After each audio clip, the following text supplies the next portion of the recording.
Hey friends, if you wish to fix LogoNUi application error on startup in Windows 11, then please watch this video. I will guide you through the resolutions. The first solution is an SFC scan. Search for command prompt in the Windows search bar.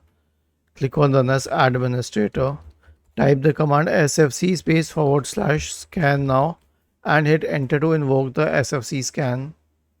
The next solution is system restore. So search for recovery in the Windows search bar and open recovery.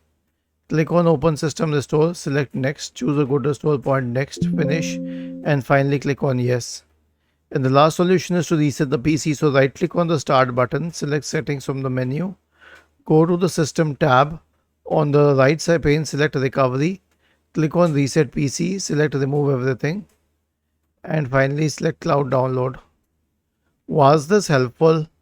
If yes, then please subscribe to the channel.